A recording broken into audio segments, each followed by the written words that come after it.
Working in HIV since early 90s. So clearly we know how HIV has changed over the last 20 years or so. And I was saying, I remember when I started working in HIV back in 1993, 94, most of my work was in the inpatient unit in the HIV floor.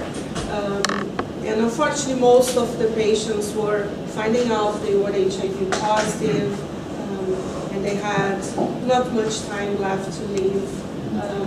It was very challenging in a way, it was a moment people had to disclose their sexual orientation and family.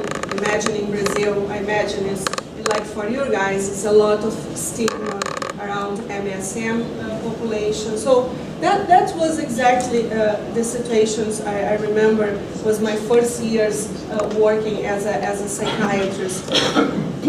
Of course, the disease has changed, and I always say most of the people I see nowadays are coming to the fourth floor at St. Mike's or coming here at 410. So people come for appointments every 3 months, and most of people are doing very well. So I think that's a change, and as a good change. And definitely we know this change has to do with the fact the HIV medication really brought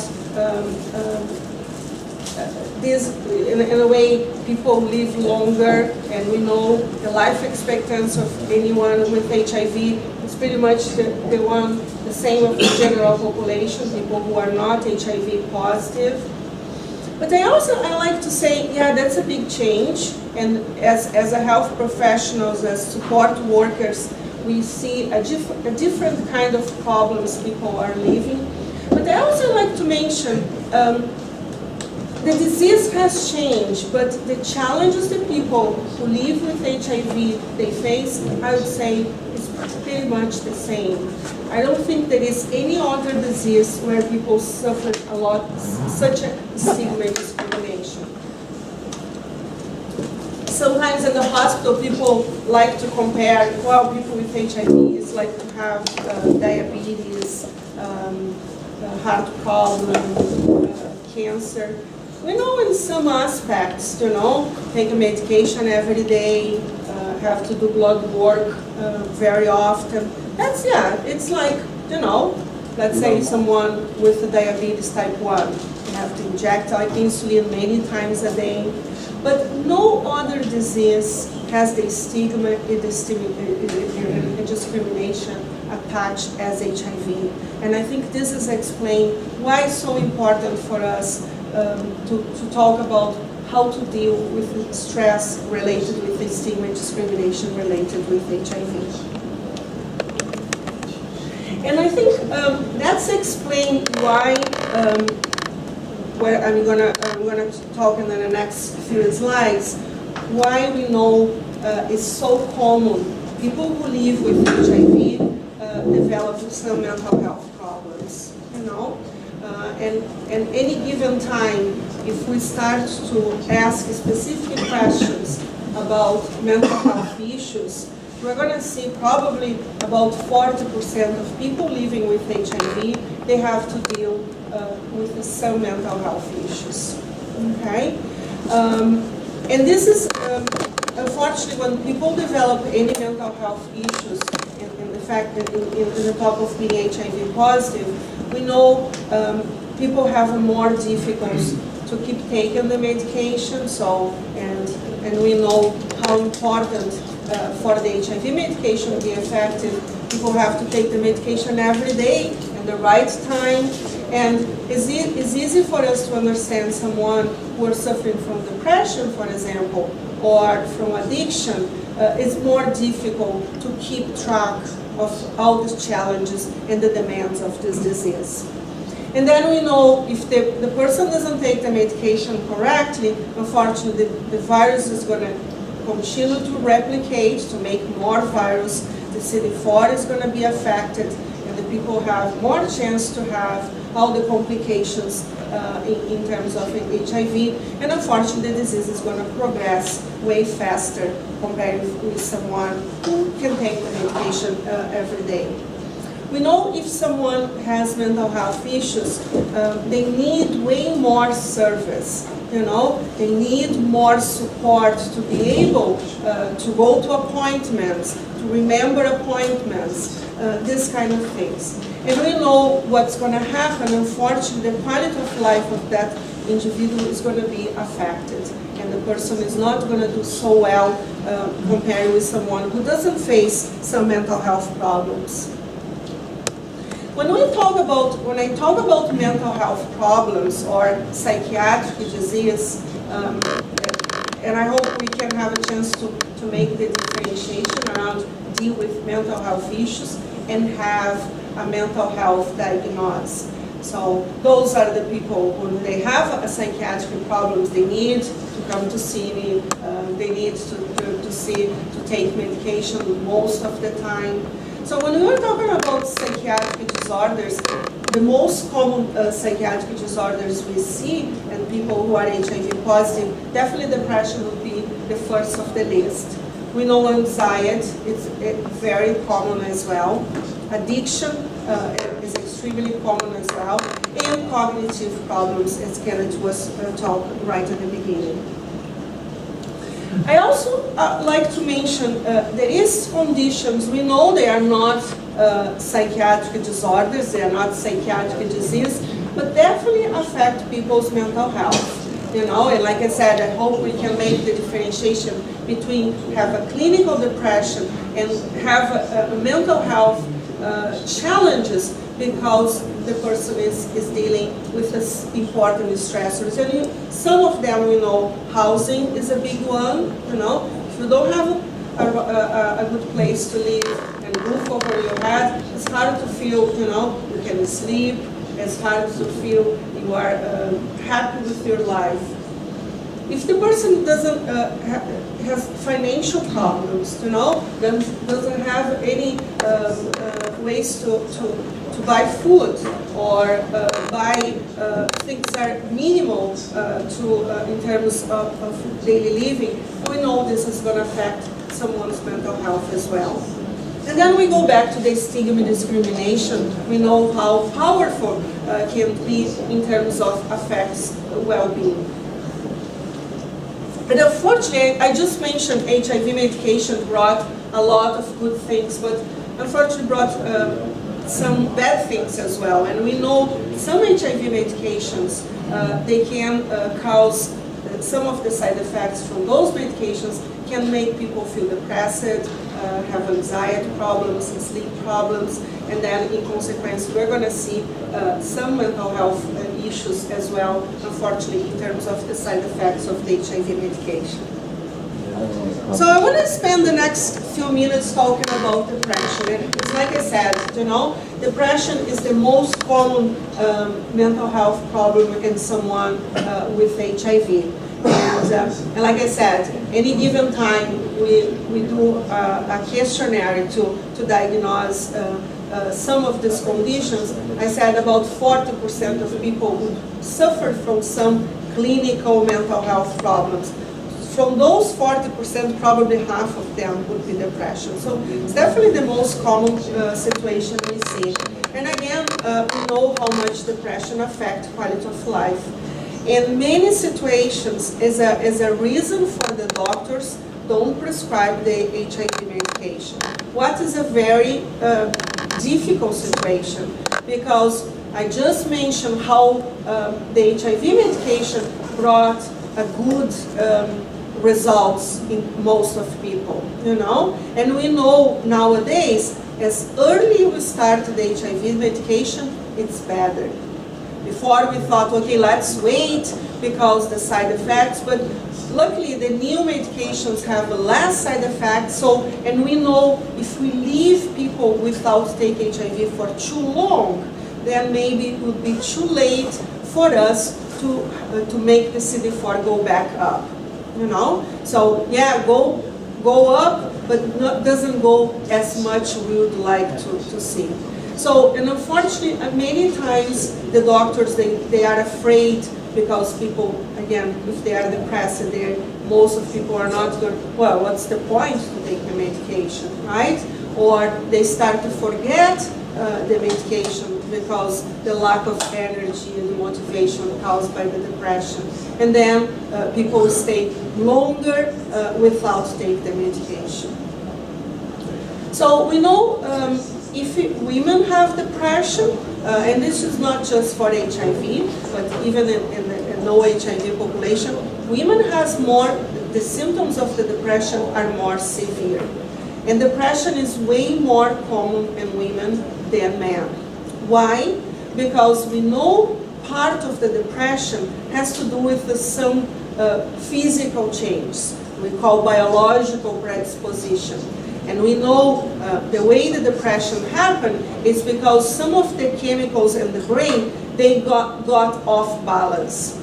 And one of the things make these chemicals get off balance are the hormones. And women have a hormone change every single month. They have the period, and that's caused women to have more depression. We know a big moment where the hormones of women go completely off track during the pregnancy. So we know how common it's for women to have a postpartum depression. So women has more chance to have depression, and when they have, they tend to be more severe if we compare with men. We know people who have depression have more chance to have other mental health problems, and the most common is addiction. For most of people, drugs and alcohol is a way to deal with the depression, self-medicate. Okay, so that's common thing to happen. Even when the doctors are more keen to ask the questions for the depression, sometimes, and that's we have to be careful for don't overdiagnose depression. We have to know, and that's again the work I have been doing with the doctors to support them in terms of what questions to ask. Okay. Because it's not just ask the question, we have to ask the right question. Because a lot of the questions around depression can be too close to the symptoms someone can have as a side effect of the medication, like or the HIV infection alone. Like if I ask questions a lot about fatigue, you know, I'm going to overdiagnose depression because HIV causes fatigue, right? So we have to be careful not just to ask the question, but we have to ask the right question. So always when we are looking for a clinical depression, we have to look more for those symptoms like, you know, I don't enjoy things. So I always ask the patients, how do you enjoy things when things good happen to you? Are you enjoying? Because sometimes we say, again, we focus on questions, are you doing things? But someone is sick, you know, have some physical limitation, of course the person is not going to leave the house. But not because the person doesn't want to leave the house, but because the physical limitations is preventing that person to leave the house, for example. So we have to, again, to look for the right questions to ask. So I always want to make the point, we have to make a differentiation between feel depressed and have a depression. It's completely different things. Who in this room never felt sad in their lives? Is anyone here? You never felt sad? Oh my God! But even that day you cry. That's depression? No, it's not. Because feel depressed, feel sad, cry, it's part of life. There is no one who never had a situation in life. Or a day or so, you feel really bad. You don't want to see anyone. You know, but then in the second, third day, you said, okay, you know, it's Friday, you know, it's sunny outside, or someone call and invite you for go, you know, watch a game, whatever, and the person goes. That's not depression. To be depressed, have a clinical depression, the person has to feel like really down most of the days for at least 2 weeks. Okay? And there is a change in the person. And the person say, I'm not the same. You know, like the friends call and the person don't pick up the phone, they see the number, you know, person leave a message, you never reply back. And this goes, you know, if you have a voicemail gets full, right? You close the blinds on the most sunny day, and better to sleep during the day than you don't need to see anyone. You know? This is depression, right? At least 2 weeks the person have to feel this way. So feel down, don't enjoy things, avoid social interaction, can sleep too much or don't sleep, eat too much or don't eat, then end up losing weight, okay? The person, they can't take decisions, they feel, you know, everything gets overwhelming. They start to ruminate about things, and sometimes people feel guilty for anything. They feel life is not worth living, and it doesn't matter what someone is going to do, it's not going to be helpful. They feel hopeless and helpless. And then, in the most severe cases of a clinical depression, the person thinks to harm themselves, they try to kill themselves. And that's the situation. We have to take someone in the hospital, right, to protect that person. That's so important because there is 3 levels of depression, okay? A mild depression, you are for, let's say, a few months in this way, you know, but you keep functioning, you know, you just don't enjoy things in the same way, okay? Some people continue to work, go to school, you know, take care of the kids, but they just don't enjoy. Life became, like, you know, hard to take on. That's a mild depression. And in this situation, most of the time, we treat with counseling. We don't give medication. Is that sign if you're happy for nothing and you're sad for nothing, is it a sign of depression?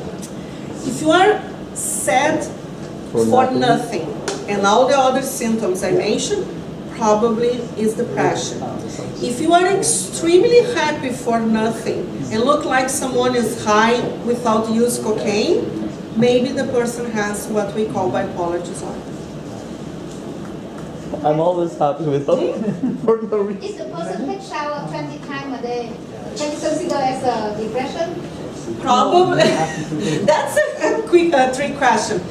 Normally, someone who takes 20 showers a day, they have other compulsive behaviors. You know, cleaning stuff, organizing stuff, and it's probably what we call obsessive compulsive disorder. No, honest. The situation we need to give an antidepressant at the top of the therapy if someone has a moderate depression, you know, so it's not just like, let's say people can't function anymore, they stop to work, you know, or they start to call sick all the time, they start to miss the medication. That's a moderate depression. A severe depression is that person who most of the days they think how they are gonna to harm themselves, you know, they definitely can't function anymore, okay? That person definitely needs a medication, okay? When someone has the first episode of depression, it's the first treatment. Let's say someone with a moderate depression, okay, so it means the person needs medication and therapy. It's the first time the person is taking any treatment for depression, we would say the treatment goal would be 1.5 years, okay? After 1.5 years, we probably is going to stop the medication, okay? We know for people who have one episode of depression, again I'm talking about clinical depression, they have 50% of chance to have a second one sometime in their lifetime, okay? the fact that someone is going to have a depression in 20 years from now is not a reason for someone to be taking medication to prevent what may happen in 20 years from now. So, year and a half, the person can stop to take the medication. Okay? So let's imagine that person for 5 years didn't have depression. 5 years later, the person had another episode of the depression. Okay? Probably the treatment helped the first time is the same one we're going to use in the second time. Because help the first time, it's not like HIV medication if you stop to work.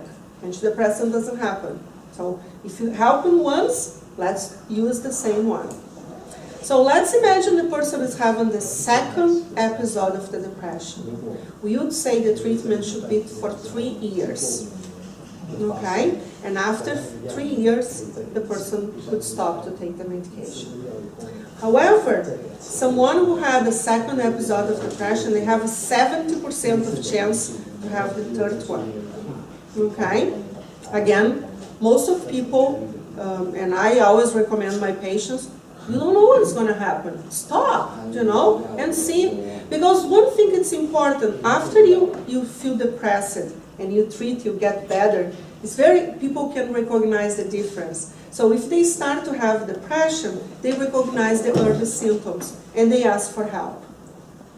If someone has 3 or more episodes of the depression, those are the situations we don't recommend the person to stop to take an antidepressant. Because the chance between the episodes gets closer and closer, So if you're going to say you're going to take for 3 years and the person is having once a year, it's almost like no stop to take the medication. And I remember the times I was in trouble in the ocean, and I was a good swimmer, right?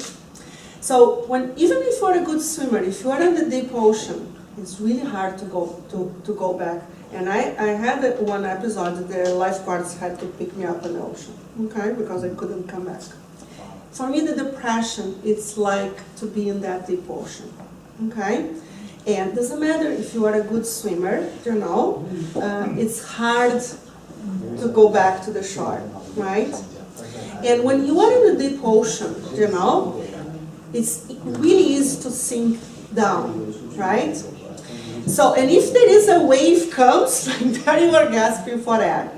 That's exactly, for me, the picture I have of someone with a depression, right? You can't use even your personal resource, your strengths to swim back, because you can't, it's too deep. What the medication does, it somehow lifts you up and keep someone with the water here, right? You can breathe. It's that who's going to take you out of the water? Okay? It's just give a chance for you to breathe, right? So that's what I compare with the medication. The therapy, it's like to learn how to swim. Or, if you are a good swimmer, you remind yourself or learn a different strokes. That's what takes you out of the ocean. So, what works better? No, you need the two things together, because if you are sinking down, doesn't matter how good swimmer you are, you can't get out. And that's what makes someone with a depression, feel so bad. Because even in the things they are the best, they know how to manage, that moment they can't.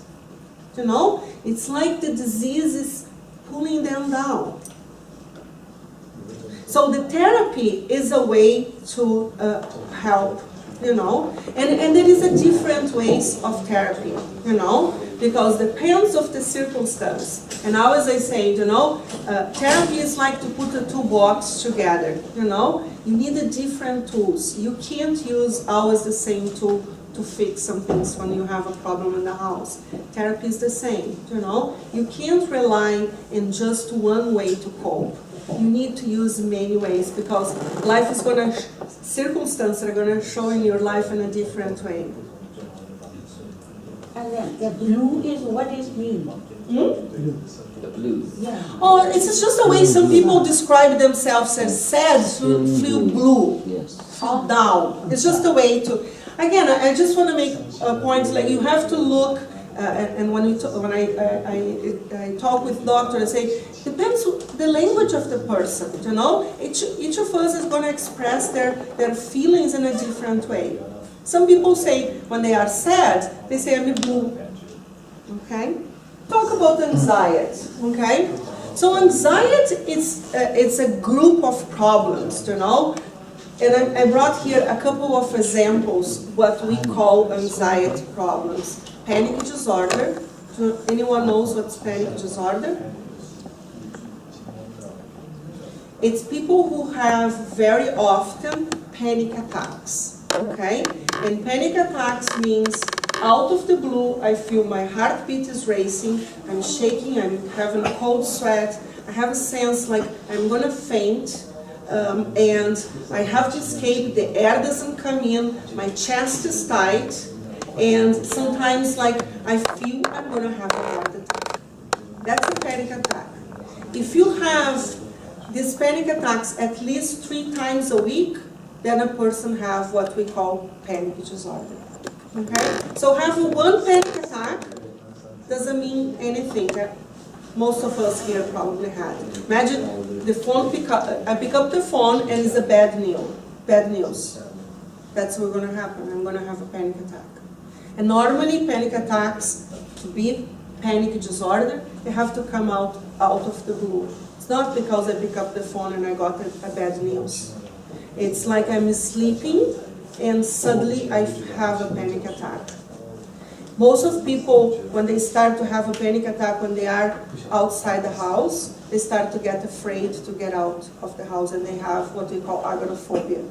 They associate to have a panic attack to be alone, so the person starts to don't go places. It's like persecution. No, that's different. Okay, that's more someone who has what we call psychosis. They feel people are talking about them or they are looking at them a little bit strange. That's different. That's not so common. That's less than 1% of the population has this. So agoraphobia. Another thing maybe can be what you talk about persecution. It's what we call social anxiety disorder. Someone who in the social situations, imagine if I had a social anxiety disorder, I would be not here in front of you guys. I never met before. I would be talking in front of strange people. You know, I would not. So I would avoid. So when Kenneth invites me, I would say, no, I don't go. You know, or if I have to go to a store and ask for help, I will never do that. I will not eat in front of people, because people who have a social anxiety disorder, they are afraid to be judged by the others. They are afraid to do or say something so going to embarrass them. And then if they try, they end up having a panic attack. Okay? And then there is another type of anxiety called generalized anxiety disorder. I brought this name because that's the name the doctors talk, and I think it's important we know about this. So generalized anxiety disorder is that type of anxiety. The person is worried about anything and everything, everything they worry, and they ruminate about those worries all the time. They get jumpy and sometimes angry easily. If I have to be in the lineup to wait for any reasons, I can't, because I'm always overwhelmed with some worry. And then at night, the person go to bed, they can fall asleep because the mind can't shut off. Okay? Could you please give more example about agoraphobia? Let's say I don't go to I don't cross a bridge. Okay?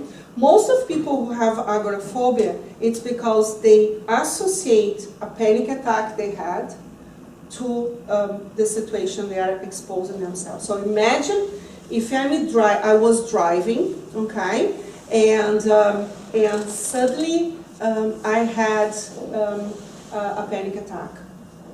And I associate this with the fact I was driving, and then I start to avoid to drive.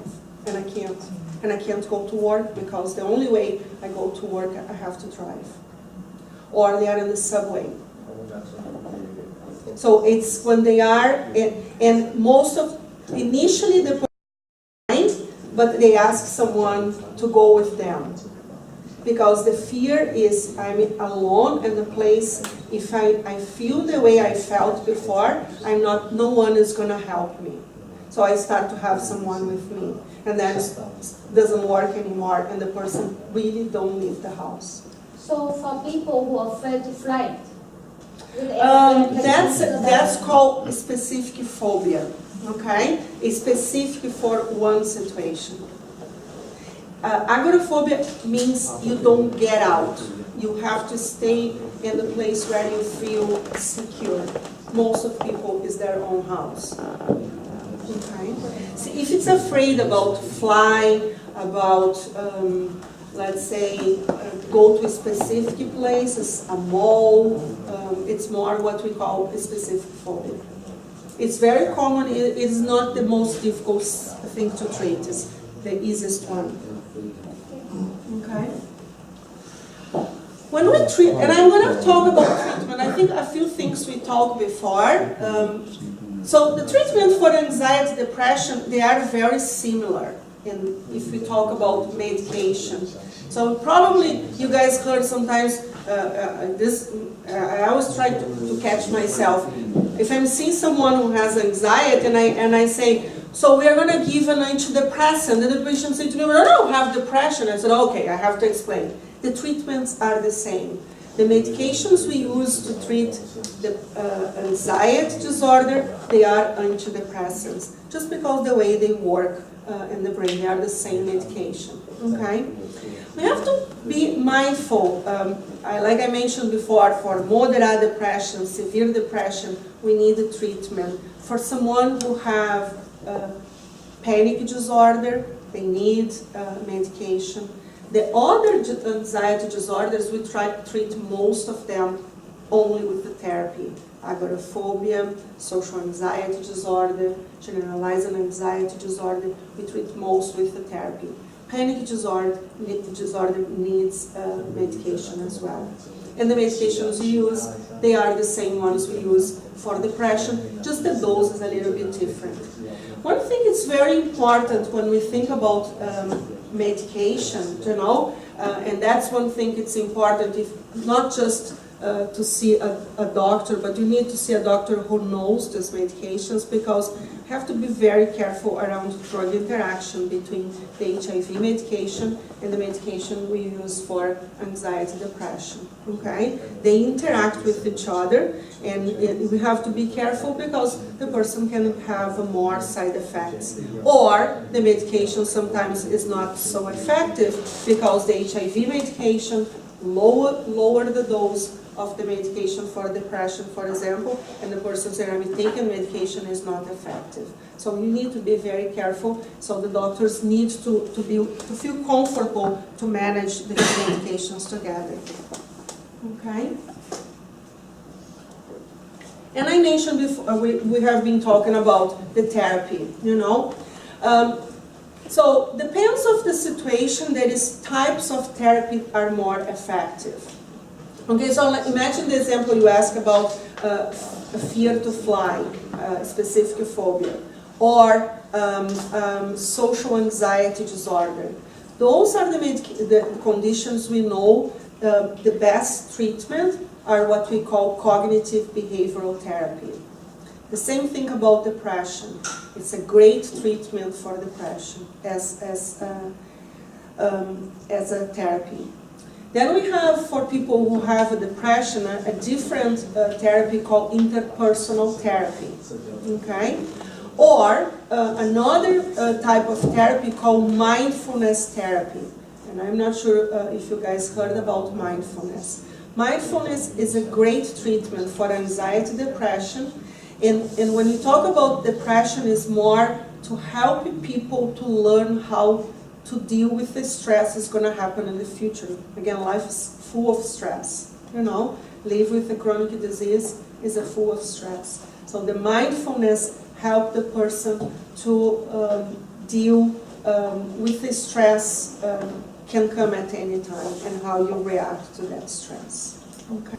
Is 10 things we should do every day. Okay, and again, these slides are going to be in the website. You guys have access to these slides, you know. So try to keep in mind these 10 things I suggest you guys to do, to practice every day. Okay? Number 1, take an active approach towards your health and your HIV treatment. Okay? I think, like you said, we have to advocate for ourselves, you know. Today I was talking with someone in the clinic, you know, he was telling me for many times in his life, he knows he's HIV positive for 8 years, he stopped the HIV medication. In January, his CD4 was 6, okay? And the doctors were in his neck, right, about what he's going to do. And I asked, now since January, he's back to his HIV medication. The CD4 is almost 200 now, you know. And he was saying to me, for the first time, like over 6 months, he's taking the medication correct. And he's afraid at some point he's going to fall back in that same old pattern. I said, why did you stop? Have you ever thought, you know, what reasons made you to stop the HIV medication? He said, I don't want to lose control. And I felt to take medication, I would lose control. And I said, but that's the opposite, you know? The HIV, when you don't take medication, takes control, right? The only way we have to control the HIV is take the medication. Is that the only thing that's in your willpower, you know? It's the way to fight the HIV, you know? So, and that's what this is saying, you know? You have to be active, you know? You can't expect the doctors are gonna, you know, do everything.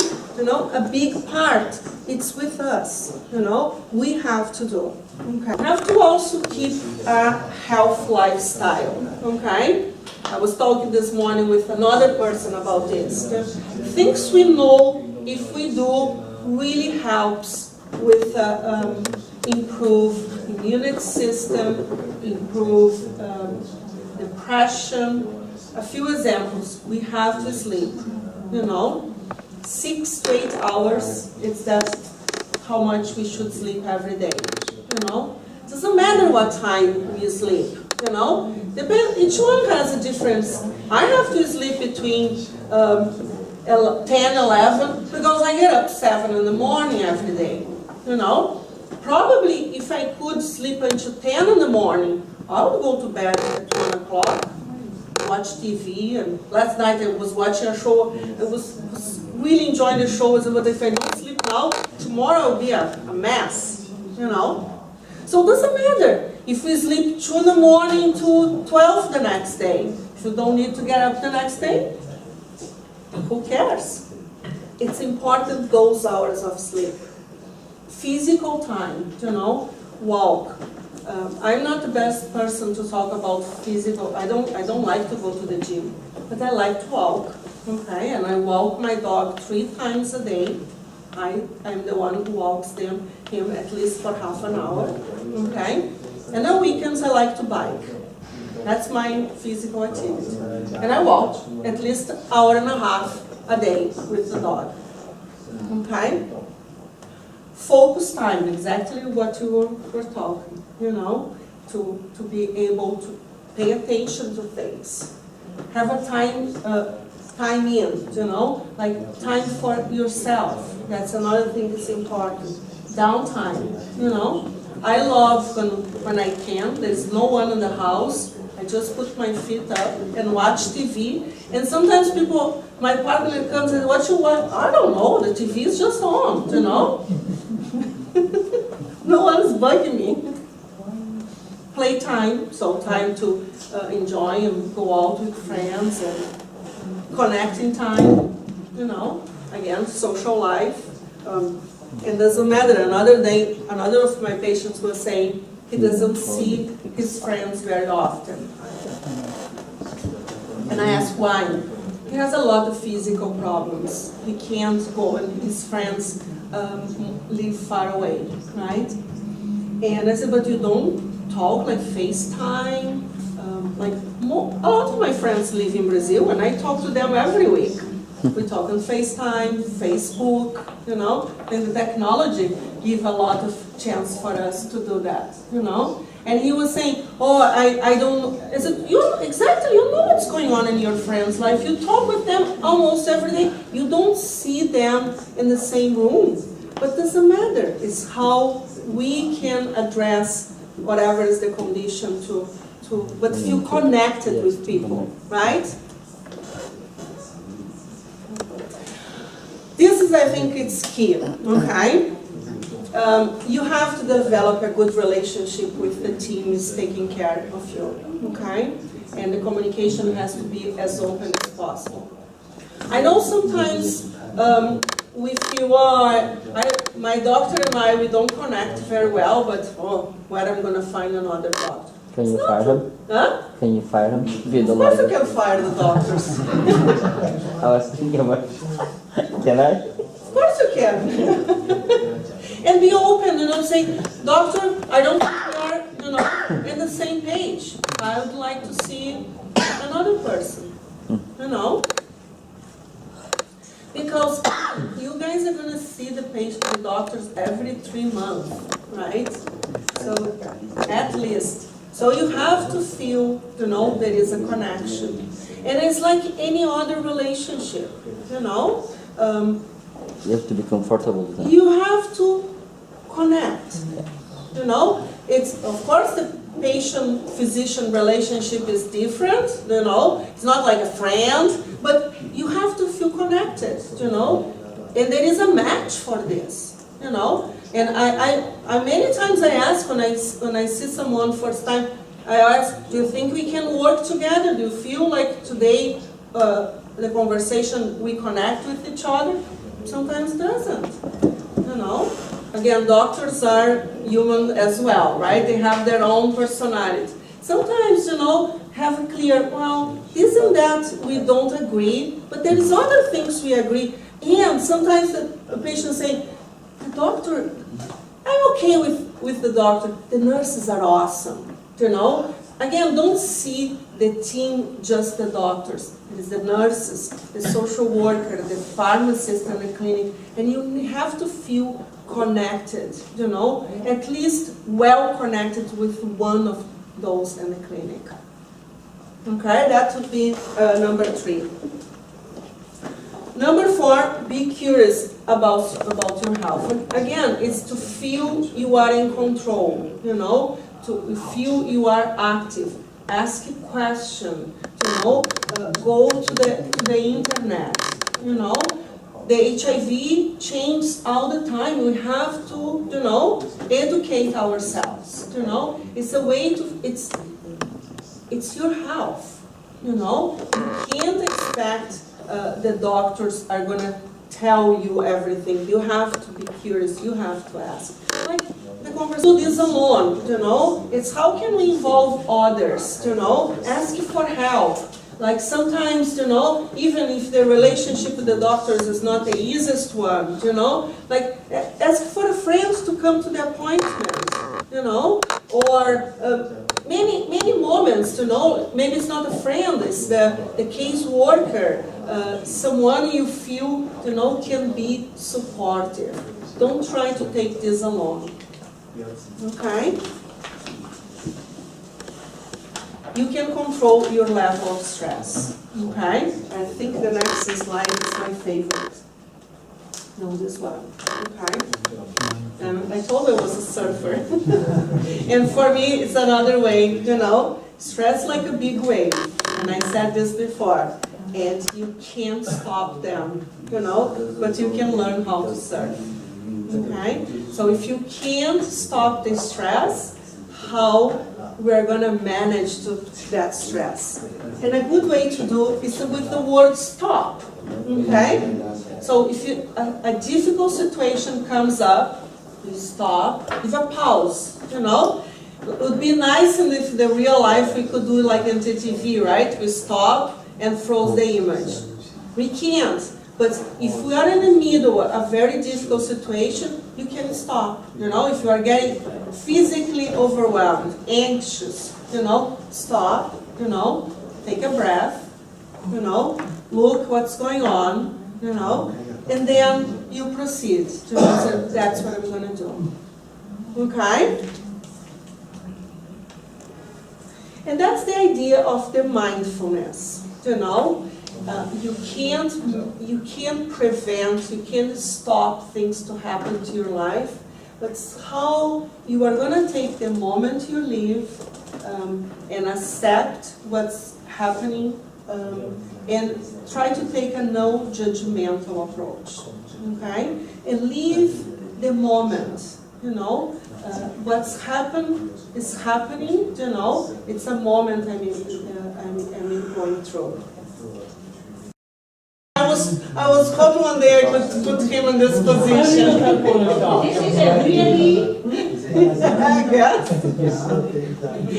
So the idea of the mindfulness, the meditation is really, you know, empty the mind, try to live in the moment, you know. And it's, remember on number 2 I was talking about lifestyle, have a downtime? That's a good way to do it. Have a downtime. 5 minutes a day, you know, it's your time, doesn't matter what's happening, you know. It's a way to slow down.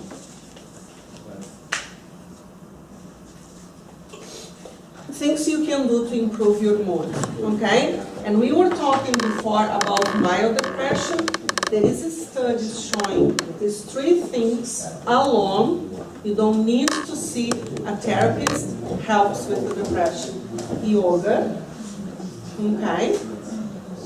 Exercise, and walk with the dog counts as an exercise, in the sun, okay? Why is so common have depression in the winter? Because we don't have enough sun. The sun helps us to absorb the vitamin D, and the vitamin D, it's important to make the chemicals in our brain. Okay? So I always tell my patients, I know they get tired when I say this, 15 minutes a day, between 11 to 1 o'clock, is the best time to absorb the vitamin D. Okay? Sit in the park. Sometimes the depression is so bad, you don't want to see anyone. And I said, you don't need to. Go to a park, you don't know anyone. Put the earphone, people are not going to bug you to talk to you. And you sit on the bench for 15 minutes. That's how much we need to absorb the vitamin D. And this helps with the mood. Okay? You don't need to do this alone. Okay? I really think to be part of any AIDS service organization, take part of support group, or even look for a professional help, you know, it's a way to do. But I think join a AIDS service organization should be a must, you know, because that's when you are going to get the support and be able to have a conversation with people who are going through the same situation. If someone is taking HIV medication, okay, there is a lot of stuff can help in terms of adherence. Because if the person is not, let's talk about depression and anxiety again, or cognitive problems. The most important reason for someone have cognitive problems, for example, is don't take the medication very well. CD4 is going to go below 200, and that's the biggest predictor of someone have memory problems related with HIV. Okay? So, be adherent to the treatment as the way to go. Okay? And even if the person is not feeling the motivations high there, what can you do in terms to use the technology to, or what things you can do to help, you know? I always say, and I have this as a rule, every time I have to take more than 2 pills a day, because I have a bunch of allergies, and now in the fall I have to take a bunch of medication because allergy. When I have an appointment, I have 2 medications, I put in the pill box because it's so easy to, plus all the vitamins I take, you know? So, put in the pill box. That should be the rule. More than 2 pills a day, doesn't matter if it's once a day, put in the pill box. You can separate those days, even when you go away, you always have one in the pocket, right? I don't know, everyone has iPhone, you know? There is an app in the iPhone, free, you can download, tells you exactly the time to take the medication. I think it's very important to spend as much time, and I know in the clinic at St. Mike's, the time the pharmacists spend with everyone to explain and try to find the best way to take the medication, that's very important. You know, so you have to see the pharmacist, not just the pharmacist in the hospital, but the pharmacist and the pharmacy where we pick up the medication as part of our health team. You know, like today, I saw someone, I changed the medication of this person was taking. Pharmacist called me because she was worried about some drug interaction, you know. And the patient forgot I mentioned this to him. This is going to happen. I knew it would happen, but I was not worried because one of the medications he was taking was a low dose. So it's going to increase a little bit, but I was not worried. But, you know, the pharmacist, you know, was worried, felt it's part of this person's health team. And we have to see the pharmacist and the pharmacy as also another person who asks questions and, you know. Even if you are old school, you can have a watch where you can put, you know, a reminder in the watch as well. Okay? So it doesn't matter what works for you, you know. Try to use as many things you can do to remember to take the medication. And again, I mentioned this before, the management of HIV change, you have to keep updated. Don't think what you learned 3 years ago, you know, is going to still valid, you know. Things change all the time. And I think, you know, go to conference if you can, you know. All information sessions available, go, you know. I think it's part of you are in control of this disease. And the good way to feel you are in control is know what this disease is about. A few places I always recommend people to look. The POS magazine, I really like. The Katie website, they have been creating a lot, not just information, but also I'm working with them now around the wellness, you know. So they have been creating a lot of materials for people to get to know more about HIV, but also to learn all these techniques to improve quality of life. The Ontario HIV Treatment Network, you know, not just for the information, but also be able to look for events happening as well. So they always have there available on the website. Sorry, just a picture. And this is, I need to promote myself.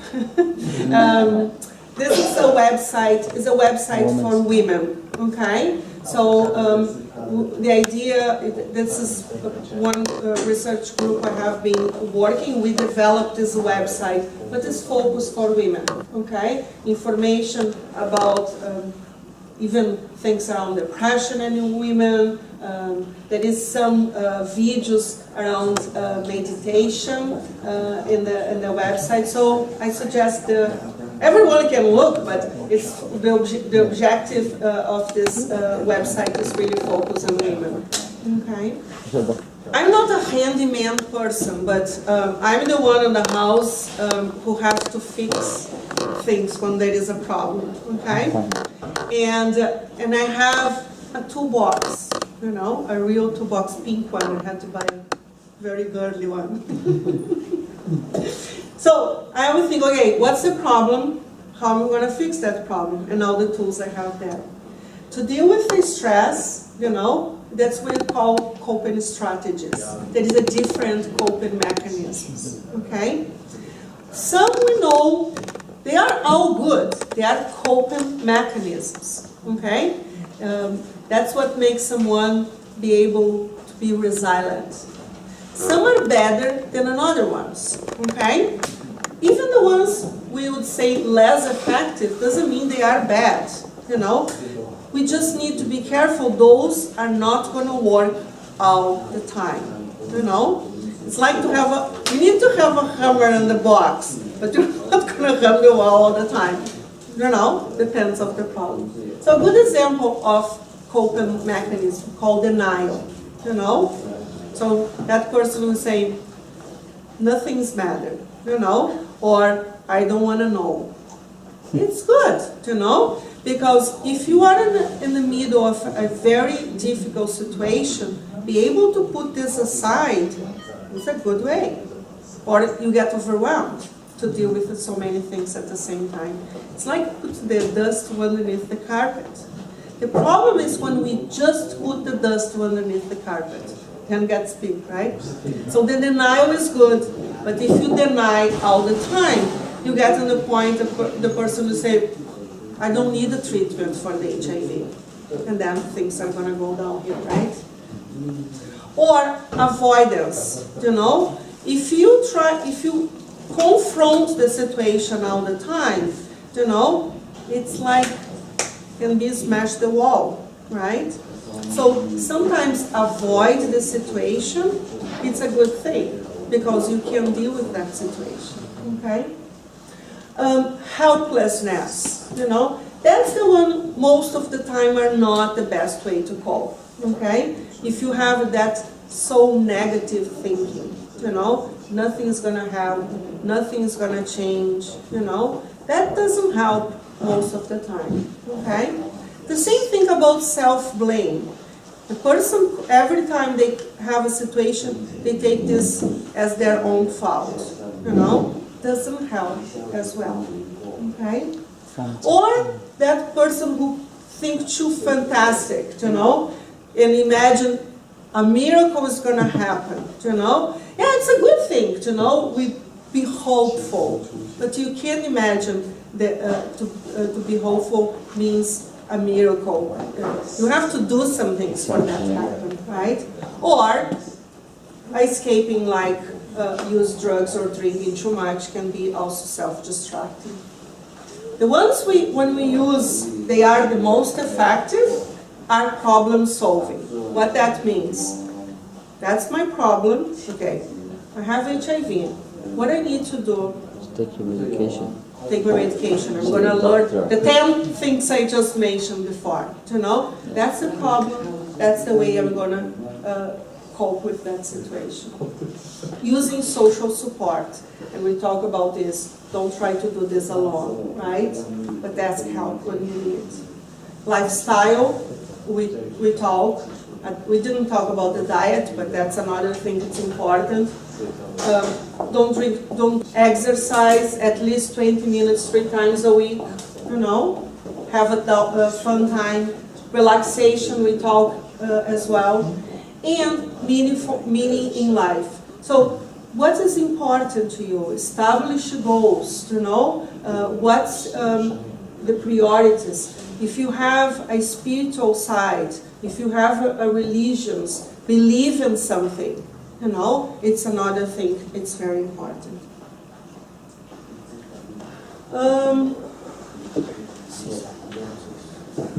I'm not going to talk about, and I think that's my last slide, you know. I really hope you guys, you know, take this in terms of a meaningful experience this conversation tonight. And this is my email. If you guys want any questions, any chat, I'm happy to do. I always say I'm a better email than I am with the phone.